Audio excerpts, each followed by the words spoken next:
Me llamo Elena, tengo 68 años, y mi propia hija me envió por accidente un mensaje de voz dirigido a su esposo. Lo que escuché sobre mí en esa grabación me hizo salir a la mañana siguiente con un plan que ella jamás imaginó, Miguel. Ya no soporto tener a mi madre en esta casa. Escuché la voz de mi hija Sofía con una frialdad que me heló el corazón. Se ha convertido en una carga, interfiere en todo, y ya estamos gastando demasiado dinero en mantenerla. He estado buscando residencias de ancianos asequibles y encontré una que cuesta solo $900 al mes. En ese momento, sentí como si la tierra se abriera bajo mis pies. Era la misma hija por la que trabajé día y noche limpiando casas de desconocidos. La misma cuya matrícula universitaria pagué vendiendo hasta mi anillo de bodas. La misma que lloró en mis brazos cuando Miguel la dejó en el altar la primera vez. Y a quien gasté mis últimos ahorros para convencerlo de que regresara. Pero la grabación continuó y lo que vino después fue aún peor. Además, ya revisé los documentos de la casa. Está su nombre, pero encontré la manera de transferirla a nuestro nombre sin que ella se diera cuenta. Mi prima Patricia, que trabaja en el registro de la propiedad, me va a ayudar. Me temblaban tanto las manos que casi se me cae el teléfono. Mi propia hija planeaba robarme la casa, lo único valioso que tenía en este mundo. La casa que construí ladrillo a ladrillo con el sudor de mi frente, trabajando 14 horas diarias durante 35 años. Pero lo que más me dolió fue escuchar su risa al final del mensaje. En un mes, mamá estará internada y todo lo que tenemos lo poseemos nosotros. Por fin, podremos vivir en paz sin que esa vieja amargada nos controle. Si alguna vez has sentido la traición más profunda de alguien a quien amas, sabrás exactamente lo que experimenté en ese momento. Pero lo que mi hija Sofía no sabía es que su madre no es tan ingenua como cree y después de 68 años en este mundo, he aprendido que a veces la única manera de defenderse es con la misma astucia que usan contra ti. Esa noche no pude dormir ni un minuto. Al amanecer, me levanté con una determinación que no había sentido en años. Me puse mi vestido azul más elegante, reuní todos mis documentos importantes y salí de casa con una sonrisa en los labios y un plan que lo cambiaría todo para siempre. Para entender por qué lo que escuché me dolió tanto, necesito contarles cómo me convertí en la mujer que soy y cómo mi relación con Sofía se convirtió en lo más importante de mi vida. Crecí en una familia donde el amor se medía por los sacrificios que hacías por los demás. Mi madre, que en paz descanse, trabajaba como costurera desde las 4 de la mañana hasta las 11 de la noche para mantenernos a mí y a mis 4 hermanos. Nunca tuvimos mucho dinero, pero siempre tuvimos amor, respeto y valores sólidos. Elena, me decía mi madre mientras me enseñaba a coser. En esta vida, lo único que importa es la familia y por la familia se da todo. Hasta la última gota de sangre, cuando me quedé embarazada de Sofía a los 19 años. Su padre desapareció como por arte de magia. Una noche estaba allí prometiéndonos que nos casaríamos y a la mañana siguiente ya no existía. Sus padres me cerraron la puerta en las narices cuando fui a buscarlo, diciéndome que su hijo no arruinaría su futuro por cualquier chica. Fue entonces cuando mi madre me demostró de qué pasta estaba hecha. Esa niña tendrá todo lo que nosotras no pudimos tener, me dijo mientras me abrazaba y me secaba las lágrimas. La criaremos juntas para que sea una mujer de valor. Mi madre vendió sus 2 únicos brazaletes de oro, las únicas joyas que tenía, para comprar todo lo necesario para la bebé. Cuando nació Sofía, fue como si hubiera nacido un ángel. Era la bebé más hermosa que jamás había visto, con sus grandes ojos y su sonrisa que iluminaba toda la habitación. Mi madre y yo nos turnábamos para cuidarla mientras yo trabajaba. Empecé a limpiar casas a los 20 años. Ganando apenas $12 al día, pero cada centavo que ganaba era para ella. Recuerdo vívidamente el primer día que llevé a Sofía al preescolar. Fuimos caminando porque no teníamos dinero para el autobús, pero ella llevaba su uniforme perfectamente planchado y sus zapatos lustrados. Otras madres llegaron en coches elegantes, vestidas con ropa cara, y me sentí pequeña con mi vestido remendado y mis manos callosas. Pero cuando Sofía me dio un beso en la mejilla y dijo, «Gracias, mamá, eres la mejor del mundo», supe que todo había merecido la pena. Pasaron los años y mi rutina siempre era la misma. Despertarme a las 3:30 de la mañana, prepararle el desayuno a Sofía, llevarla al colegio, trabajar limpiando 4 casas diferentes hasta las 7 de la tarde, recogerla, ayudarla con la tarea y acostarla con un cuento. Los fines de semana trabajaba lavando ropa para ganar dinero extra, todo para que ella pudiera tener una vida mejor que la mía.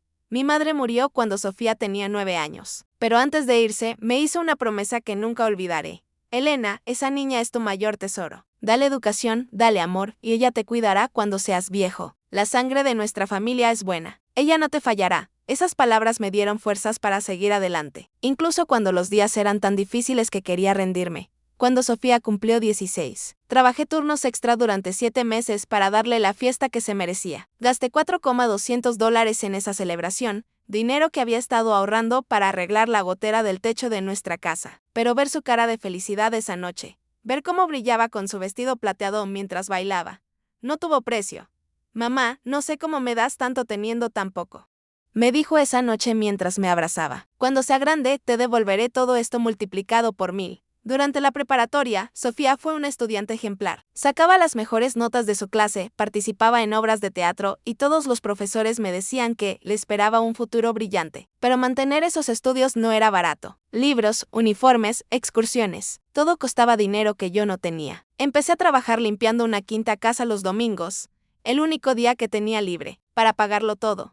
Cuando llegó el momento de matricularla en la universidad, el costo era de $18,000 anuales. Yo ganaba apenas $480 al mes limpiando casas. Hice los cálculos y era imposible, pero una madre hace lo imposible por sus hijos. Pedí un préstamo usando mi casa como garantía. Vendí el único anillo de compromiso que me había regalado su padre antes de abandonarnos. Incluso vendí la máquina de coser de mi madre. Hija mía, le dije a Sofía el día que la llevé a matricular. Yo no pude estudiar, pero tú vas a ser una profesional. Tendrás un título, trabajarás en una oficina con aire acondicionado y nunca tendrás que limpiar casas de desconocidos como tu madre. Ese día lloré de felicidad al ver a mi hija firmar los papeles de inscripción para la carrera de administración de empresas. Durante los 5 años de universidad, trabajé como un loco para pagar todos sus gastos. Sofía necesitaba dinero para libros, proyectos, salidas con sus compañeros, ropa adecuada, presentaciones. Le di todo, incluso si eso significaba comer frijoles y arroz durante una semana entera para ahorrar. Cuando se graduó, fue el día de mayor orgullo de mi vida. Ver a mi hija cruzar el escenario con su birrete y toga, oírla llamar por su nombre y los aplausos del público. Sentí que todos mis sacrificios habían valido la pena. Después de la ceremonia, me abrazó llorando y me dijo, mamá, esto te pertenece tanto como a mí. Sin ti, nunca habría llegado hasta aquí. Te prometo que, ahora que soy profesional, nunca volverás a sufrir. Un año después, Sofía conoció a Miguel en su trabajo. Al principio, me alegré mucho porque la vi feliz y enamorada. Miguel parecía un buen joven. Tenía un trabajo estable como supervisor de almacén y trataba bien a mi hija. Cuando oficialmente le pidió la mano, lloré de emoción pensando que por fin Sofía tendría la familia estable que yo nunca podría darle. Pero organizar la boda supuso otro enorme sacrificio económico. Sofía quería una celebración elegante como las de las revistas. El lugar costó $9,500. El vestido $1,800, la música $950, las flores $750. En total, gasté $15,000 en esa boda. Dinero que obtuve pidiendo otro préstamo y vendiendo las últimas joyas que me quedaban.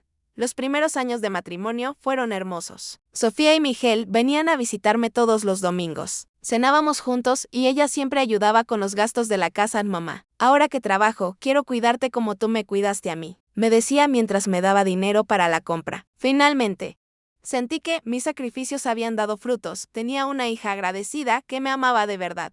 Pero todo cambió hace 4 años, cuando Miguel perdió su trabajo y tuvieron problemas económicos. Empezaron a pedirme dinero prestado constantemente y, como siempre, no pude negarme. Primero fueron $1,500 para gastos mensuales. Luego $3,000 para la entrada de un auto. Y más tarde $3,500 para pagar deudas de tarjetas de crédito. Todo empezó a cambiar sutilmente después de prestarles esos $3,500 para sus deudas. Al principio, eran pequeños detalles que justificaba mentalmente, pensando que eran producto del estrés de sus problemas financieros. Pero ahora, tras escuchar ese mensaje, entiendo que no era estrés. Era el comienzo de un plan calculado para sacarme de sus vidas. La primera señal fue cuando dejaron de venir los domingos. Mamá, estamos muy liados con el nuevo trabajo de Miguel. Me decía Sofía por teléfono. Ya sabes cómo es. Tenemos que demostrar que somos responsables. Lo entendí, o al menos eso creía. Después de todo, era natural que una pareja joven quisiera centrarse en salir adelante. Pero luego vinieron las excusas para no contestar mis llamadas. Llamaba por las mañanas y Sofía me decía, mamá, tengo una reunión importante. Te llamo luego. Llamaba por las tardes, ay, mamá, estoy en el supermercado haciendo la compra. Por las noches, mamá, es muy tarde, estamos cenando. Hablamos mañana. Ese mañana nunca llegó, y cuando finalmente hablamos, la conversación duró apenas 3 minutos. Luego vinieron los comentarios hirientes disfrazados de preocupación. Mamá, Miguel dice que, últimamente te ha notado muy olvidadiza. Me dijo un día, durante una de nuestras escasas llamadas. ¿Estás segura de que puedes vivir sola en una casa tan grande? A tu edad, cualquier cosa puede pasar. Me reí nerviosamente pensando que exageraban. Pero la semilla de la duda ya estaba plantada. Una tarde decidí visitarlos sin avisar, llevándoles el pastel de coco que tanto le gustaba a Miguel. Al tocar la puerta, oí risas y voces, pero tardaron casi 6 minutos en abrirme. Mamá, qué sorpresa, me dijo Sofía con una sonrisa forzada que no le llegó a los ojos. Estábamos organizando unos papeles del trabajo. Dentro estaba su prima Patricia, que trabajaba en el registro de la propiedad, con un montón de documentos esparcidos sobre la mesa de la cocina. Al verme entrar, Patricia recogió rápidamente todos los papeles y los guardó en una carpeta. Hola, tía Elena, me saludó con esa sonrisa falsa que siempre había tenido. Solo estaba ayudando a Sofía con unos trámites para el seguro médico de Miguel, pero logré ver mi nombre en uno de esos documentos antes de que Patricia lo ocultara. ¿Por qué necesitas papeles con mi nombre? Pregunté con genuina curiosidad. Sofía y Patricia intercambiaron una mirada que en ese momento no supe interpretar, pero ahora entiendo perfectamente. Es solo para actualizar la información del beneficiario del seguro. Mamá, me dijo Sofía. Sabes, si nos pasa algo, eres nuestra única familia. Esa explicación me tranquilizó en ese momento. Pero después comencé a notar que cada vez que mencionaba ese tema, Sofía cambiaba rápidamente la conversación. Mamá, cuéntame cómo va el jardín, decía. Oh, mamá, ¿viste la nueva telenovela del Canal 7? Luego vinieron los descuidos deliberados. Me invitaban a almorzar y cuando llegaba al restaurante ya no estaban. Ay, mamá, se nos olvidó decirte que tuvimos que cancelar, dirían después. Miguel tuvo una emergencia en el trabajo. Esto me pasó 4 veces en 3 meses. La quinta vez me quedé solo en ese restaurante durante 1 hora y media, sintiéndome como un tonto, mientras otras familias a mi alrededor disfrutaban de sus comidas juntas. También empezaron a excluirme de eventos familiares importantes. Me enteré por casualidad, hablando con la vecina, la señora Carmen, de que habían hecho una barbacoa para celebrar el cumpleaños de Miguel. Qué raro que no fuiste, Elena, me dijo la señora Carmen. Los vi comprando carne para unas 25 personas en el supermercado. Cuando le pregunté a Sofía por qué no me habían invitado, ella dijo, ay mamá, fue algo muy informal, no queríamos molestarte. Pero la gota que colmó el vaso fue cuando decidieron mudarse a mi casa temporalmente. Mamá, van a pintar nuestro apartamento y tenemos que quedarnos contigo unas 6 semanas. Me dijo Sofía, además, así podemos pasar más tiempo juntas. ¿No te parece perfecto? Me alegré de tenerlos cerca de nuevo. Pensé que por fin recuperaríamos esa cercanía que habíamos perdido. Sin embargo, desde el primer día que llegaron, las cosas cambiaron en mi casa. Miguel empezó a quejarse de todo, que mi televisor era muy viejo, que el internet era muy lento, que la ducha no tenía suficiente presión. Tía Elena, esta casa necesita muchas reparaciones, me decía. A tu edad, mantener una propiedad tan grande debe ser muy difícil. Sofía empezó a reorganizar mis cosas sin preguntar. Mamá, estos platos son muy viejos. Voy a cambiarlos por unos nuevos, me decía. Esta ropa que tienes en el armario está muy pasada de moda. Será mejor que la donemos. Poco a poco, mi casa dejó de parecerme mi casa. Era como si fuera un invitado en mi propia casa. Luego vinieron las conversaciones en susurros que cesaban al entrar en la habitación. Los veía hablando en la cocina y, al aparecer, cambiaban de tema inmediatamente a algo trivial como el tiempo o las noticias. ¿De qué estabas hablando?, preguntaba. Nada importante, mamá, respondía a Sofía. Solo los gastos de la casa. Una noche escuché a Miguel hablando por teléfono en el patio. Sí, ya vivimos aquí. No, ella no sospecha nada. Patricia dice que en 3 semanas más podrá tener todos los papeles listos. Cuando salí a preguntar con quién estaba hablando, me dijo que era su jefe sobre un proyecto de trabajo. También empezaron a controlar mis finanzas sutilmente. Mamá, déjame ayudarte con las facturas de la luz y el agua, me decía Sofía. Ya estás mayor para preocuparte por estas cosas. Al principio pensé que era un gesto noble, pero luego me di cuenta de que estaba revisando todos mis extractos bancarios. Mamá, ¿por qué necesitas tanto dinero en efectivo?, me preguntaba cuando veía que había retirado $250 para mis gastos personales. Lo más doloroso fue ver cómo hablaban de mí cuando creían que no los escuchaba. Una tarde, estaba podando las plantas del jardín cuando oí a Miguel decirle a alguien por teléfono. Mi suegra se está volviendo cada vez más difícil de manejar. Se está volviendo muy terca con la edad.